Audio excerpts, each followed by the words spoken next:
मध्यप्राच्य रे थमिबा बदले रे आहुरी भयंकर हेउछि महायुद्ध। ईरान उपरे अमेरिका करिछि बड़ हमला। ईरान रो इस्पाहान शहर रे बंकर बस्टर बोमा पड़िछि। इस्पाहान शहर रे ईरान रो सबुठारु बड़ विस्फोरक डिपो रहितबा कुआ जाउछि। अत्याधुनिक अस्त्रशस्त्र एठी ठुलो करी रखिछि ईरान। सेहीपरि इस्पाहान शहर रो विशाल बंकर रहिछि मध्य। ईरान रो एसबु बंकर को निशाना करी बड़ मिसाइल माड़ करिछि अमेरिका। अमेरिका एवं इज्राएल अटैक रो जोरदार काउंटर अटैक करुछि ईरान। गतकाली इज्राएल रो पोर्ट सिटी हाइफा रे एक तैल विशोधनागार मिसाइल माड़ करिछि ईरान। इज्राएल रो डिफेंस सिस्टम आकाश मार्ग रे क्षेपणास्त्र को प्रतिहत करथिले भी एहार भग्न अंश इंधन टैंकर उपरे पड़िथिला। फଳରେ रिफाइनरी परिसर रे भयंकर अग्निकांड घटिथिला। एथिरे एक इंधन टैंकर एवं शिल्प भित्तिभूमि क्षतिग्रस्त होइछि। तेबे संपर्क अधिक आलोचना करने वैदेशिक व्यापार विशेषज्ञ विनोद मिश्र आम सहित रही। श्रीजुक्त मिश्र प्रथम आपको स्वागत करुच्ची ओटीवी को। श्रीजुक्त मिश्र गोटे पटे डोनाल्ड ट्रंप एक कहते जे आमे युद्ध बंद करने चाहूँ। एहारी भितरे आलोचना भी चली शर्त भी रखा जाइए किंतु अन्य पटे धमक भी देउछंती अर्थात मो कथा मानिबु जदि मान जदि न मानिबु मु तते चापुड़ा मारिबी। एहार अर्थ कौन एहा पछरे ट्रंप का उद्देश्य कौन थाई पारे बोली आपण अनुमान करूछंती। शुणु डोनाल्ड ट्रंप बर्तमान गोटे बड़ विषम संधि रे पड़िचंती कारण से एपटे युद्ध रे परास्त होइचंती बोली मानिबा पे नाराज कारण तांकर कोनोसी भी ऑब्जेक्टिव फुलफिल हेनी जोटा जो तीनटा ऑब्जेक्टिव नहीं से युद्ध आरंभ करथिले किंतु केमिति छाड़िबे युद्ध तार भी बाट पाउनांती। तेणु एटा कुआ जाए गोटे दंभ सी देखौछंती जो दंभर की कौनसी इंपैक्ट होनी ईरान उपरे। मु बहुत थर कही जे आकाश मार्ग रु बोमा वर्षा करी ईरान को डिस्ट्रॉय करा जाय पारे बट डिफीट करा जाय परिबनी। तेणु ईरान को जदि डिफीट करबा पय हम डोनाल्ड ट्रंप को पब्लिक आखिरे इंटरनेशनल कम्युनिटी आखिरे ताले ईरान माटी रे अमेरिकन सोल्जर्स को ओले पे पड़िबो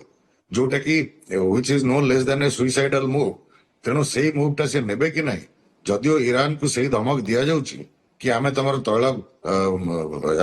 पावर स्टेशन नष्ट कर देबू ऑयल वेल्स नष्ट कर देबू will cripple you. Already Iran is crippled. Iran रा किछ नाही टू लूज। तेणु एई धमकर कोनोसी इंपैक्ट हबनी ईरान उपरे। बर्तमान इंपोर्टेंट कथा होची डोनाल्ड ट्रंप केतेबेले ऑफ रैंप नेबे कारण ये युद्ध रे डोनाल्ड ट्रंप रो ऑब्जेक्टिव फुलफिल होबर कौन से आशा भी देखा जाऊ नहीं। अपर पटे एंटायर इश्यूटा को आहरी कम्प्लेक्स करुची बेंजामिन नेतन्याहू जो जीती का आज बेंजामिन नेतन्याहू जहाँ कहते माने गत काली राति रे जे वर्तमान युद्ध रे आमे 50% प्लस ऑब्जेक्टिव अचीव करिछु। If I read Benjamin Netanyahu वेल ताल बेंजामिन नेतन्याहू सेतेबेले पर्यंत युद्ध करिवे जेतेबेले पर्यंत एंटायर इस्लामिक जो रिजिम अच्छी entire regime is not decimated entire regime is not changed एवं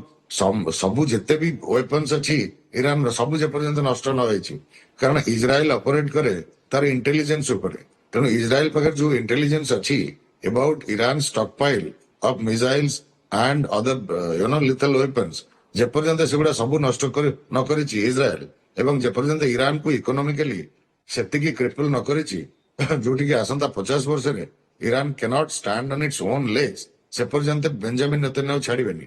तेणु एई दीटा एंड भीतर now Donald Trump is caught up. तेणु तांकर किछि बाट नै except speaking in double language. यार भितरे आपण मध्य जानिचंती जे गोटे पटे जेतेबेले अमेरिका युद्ध बंद करिया पे चाहूचंती गणमाध्यम आगे एक कथा को कहउचंती निजर ट्रुथ हैंडल रे भी लेखुचंती किंतु अन्य पटे जदि आमे देखिबा तेबे स्थल सेना को भी पूरा पूरी वर्तमान गोटे पटे से सजा करूचंती बा सजाडुचंती जे किभଳି भाबरे ईरान रो स्थल सेना को से माने आक्रमण करिवे। जदि से आक्रमण करूचंती कोन एहा संभव हबो कि अमेरिका पई युद्ध को जितिबा पई इम्पॉसिबल। शुणु युद्ध रे जदियो प्रेडिक्शन करा जाए नहीं बट एतिक अंडरस्टैंडिंग हमर रही being a student of international politics for a long long time अमेरिकार निजर जो इतिहास रही जे कौन सी स्थल युद्ध अमेरिका आज पर्यंत जीति नहीं से beat Vietnam be it Afghanistan, be it Iraq. And Afghanistan and Iraq, America पे wake up call हवा कथा Afghanistan एवं Iraq होचंदी Iran रो दी पड़ोसी देश ए दीटा देश रे America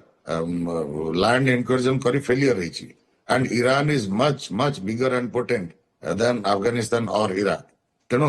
ମୁଁ ଯାହା କହିଲି ଏଇଟା ହଉଛି it will not be less than any suicidal move. ତେଣୁ ଡୋନାଲ୍ଡ ଟ୍ରମ୍ପକୁ ତାଙ୍କ ଜିଦି ପାଇଁ କରିବା ପାଇଁ ପଡିବ ସେଇଟା ଯଦି ଏଇ ଅବଜେକ୍ଟିଭ ରଖାଯାଏ ଫିକ୍ସଡ ଅବଜେକ୍ଟିଭ କି ଇରାନରେ ଆମେ ଆମର ସରକାର ବସେଇବୁ ସେଥିପାଇଁ ଏଇ land ଇନକର୍ଜନ would be inevitable and ସେ ତାଙ୍କ ସରକାର ବସେଇବା ପାଇଁ ଆପଣଙ୍କର ଯଦି ମନେ ଥିବ ମିଡ୍ ଫେବୃଆରୀରେ ମତେ ଯେତେବେଳେ ଆପଣମାନଙ୍କ ଚ୍ୟାନେଲରେ ପଚରା ହଉଥିଲା କେତେବେଳେ ଆମେରିକା ଆଟାକ କରିବ ଇରାନ ଉପରେ ମୋର ଗୋଟେ ଉତ୍ତର ଥିଲା ଯେବେ ଆମେରିକା ଗୋଟେ ଅଲ୍ଟରନେଟିଭ ପାୱାର ସେଣ୍ଟର ବାଛି ନେବ ବା ଅଲ୍ଟରନେଟିଭ ଆରେଞ୍ଜମେଣ୍ଟ ଡିସାଇଡ କରିନେବ ସେଦିନ ସେ ଆଟାକ କରିବ ସେତେବେଳେ ରେଜା ପେହେଲଭିଙ୍କୁ ନେଇକରି କଥା ଚାଲିଥିଲା ଦ୍ୟାଟ୍ ଫେଲ୍ଡ ତେଣୁ ବର୍ତ୍ତମାନ ଡୋନାଲ୍ଡ ଟ୍ରମ୍ପ ଯୋଉ କହୁଛନ୍ତି ଯେ ସେ ନିଗୋସିଏଟ କରୁଛନ୍ତି ଅନ୍ୟ ଗୋଟେ ଗୋଷ୍ଠୀ ସହିତ ଯୋଉଟା କି ନ୍ୟୁ ରିଜିମ୍ ସେ କହୁଛନ୍ତି ଯେ ଅଲରେଡି ଆମେ ରିଜିମ୍ ଚେଞ୍ଜ କରିସାରିଲୁଣି ବର୍ତ୍ତମାନ ଆମେ ଯାହା ସହିତ କଥା ହଉଛୁ କିନ୍ତୁ ନ୍ୟୁ ରେଜିମ୍ ବିଷୟରେ ଏପର୍ଯ୍ୟନ୍ତ ସେ ଗଣମାଧ୍ୟମକୁ କିଛି ବି କହିନାହାନ୍ତି କିଛି ବି କହୁନାହାନ୍ତି ସେଇଟା ହେଉଛି ଇଣ୍ଟରେଷ୍ଟିଂ ସୋ ସେ ଗୋଟେ ନୂଆ ପାୱାର ସେଣ୍ଟର କ୍ରିଏଟ କରିବେ ଏବଂ ତାକୁ ଡିକ୍ଲେୟାର କରିଦେବେ Internationale recognise government of Iran ତେଣୁ ଇରାନ ଭିତରେ ଗୋଟେ ଗୋଷ୍ଠୀ କନ୍ଦଳ ଗୋଟେ ସିଭିଲ ୱାର ସିଚୁଏସନ ହବ ତାର ଆଡଭାଣ୍ଟେଜ ନେଇ ଯଦି American soldiers will enter piggybacking on the new group ଯଦି ଆମେରିକାନ୍ସ କରିପାରନ୍ତି କିନ୍ତୁ ବର୍ତ୍ତମାନ ସୁଦ୍ଧା ବି ଯାହା ଜଣାଯାଉଛି ସେଇ ନ୍ୟୁ ଗ୍ରୁପ ରିଏଲି ଆର୍ଟିକୁଲେଟ ହେଇପାରୁନି ତାର ଆବାଜ ବି ଡୋନାଲ୍ଡ ଟ୍ରମ୍ପଙ୍କ ଭାଷାରୁ ବି ମିଳିଛି ଡୋନାଲ୍ଡ ଟ୍ରମ୍ପ ନିଜେ ଯେତେବେଳେ କହିଲେ ଯେ ସେଠି ଯାହାକୁ କୁହାଯାଉଛି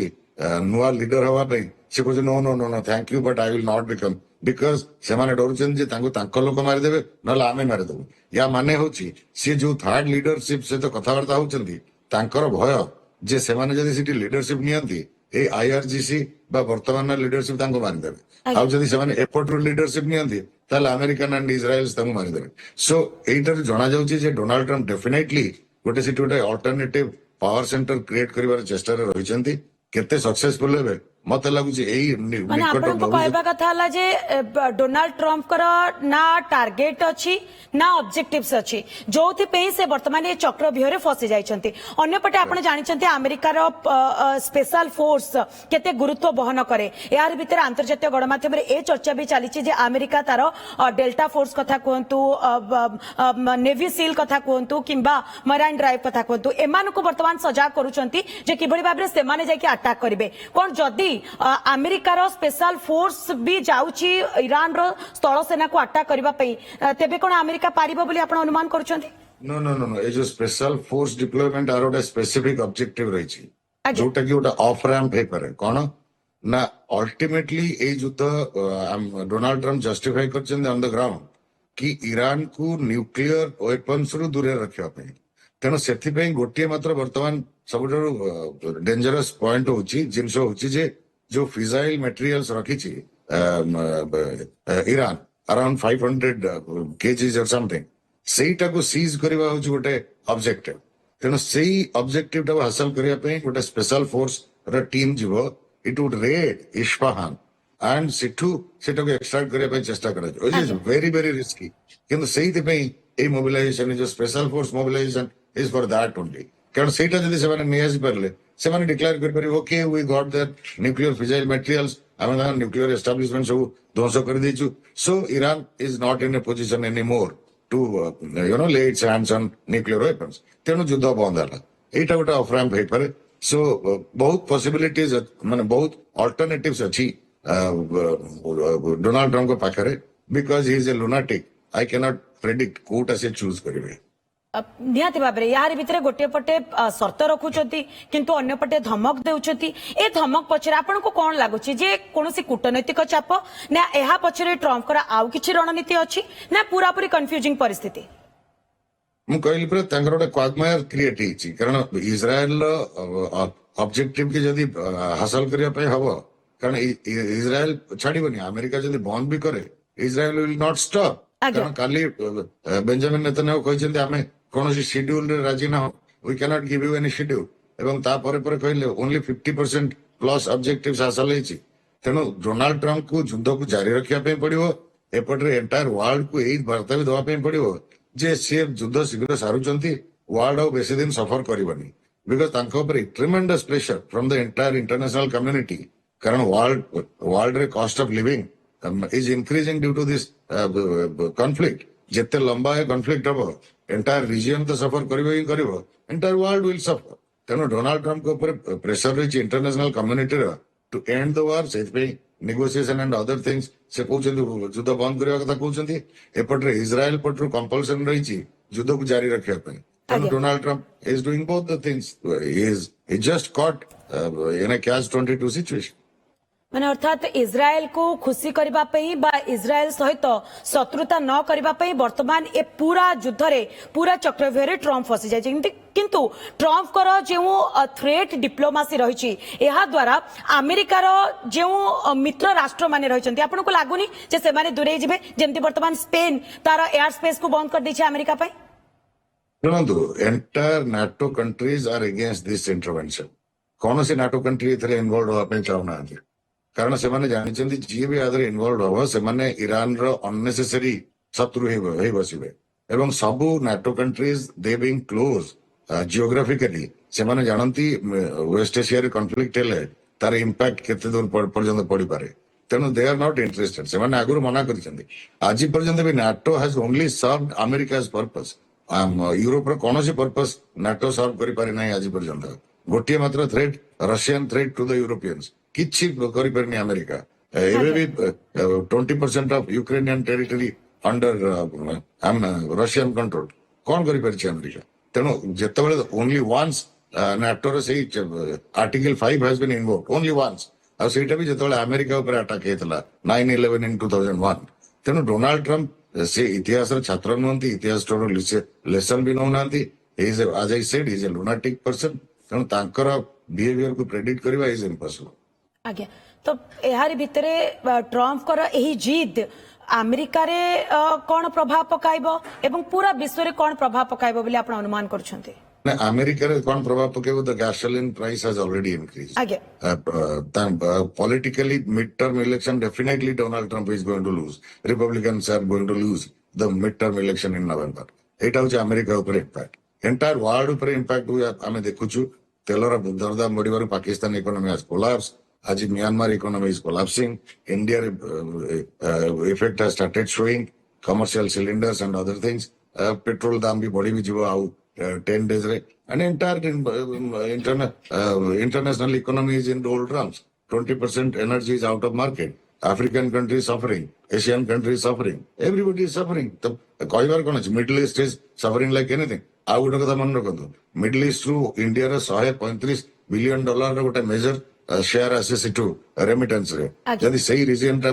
कॉन्फ्लिक्ट रे एम्ब्रोइड रे India is not going to get those remittances and secondly Iran जेत एम्ब्रोइड इन कॉन्फ्लिक्ट हमर एकमात्र route to connect to Central Asia through Chabahar port that is also now not available to India so India triple loss कौन करा जी but we have to endure it thank you I need to go thank you आज्ञा बहुत बहुत धन्यवाद विनोद मिश्र आपण समय बाहर कले ए संपर्क में आम सहित आलोचना कले कारण जो भाव में वर्तमान युद्धर विभीषिका भितर गोटे पटे डोनाल्ड ट्रम्प एक कहते जे मु युद्ध बंद करने चाहूँगी गणमाध्यम को आसी बारंबार एक कहते जे मु किछिटा शर्त ईरान आगे रखी ईरान जदियो वर्तमान एक को स्वीकार करना जे अमेरिका कौन प्रकार भी कथबार्ता सहित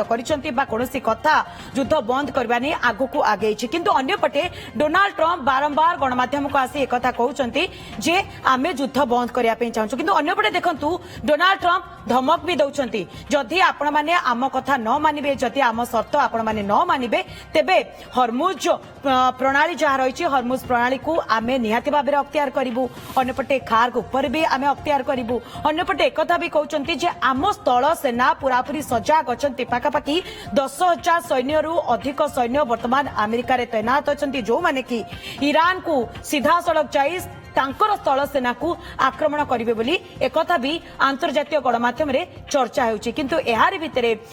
युद्धर गति कुआडे जाउची आमको मध्य देखा पड़ो कारण गोटे पटे जितेबाला आमेरिका एकता कहूँ जे आमे सर्त रखीचु ईरान सामने युद्ध को बंद करने आलोचना भी जारी रही किंतु अन्यपटे जितेबाला से धमक उपरे धमक देउचंती तेणु डोनाल्ड ट्रंप कर ए थ्रेट डिप्लोमासी आमेरिका उपरे आगामी दिन में कौन प्रभाव पकाउची एहार उपरे समस्तंकर नजर रही।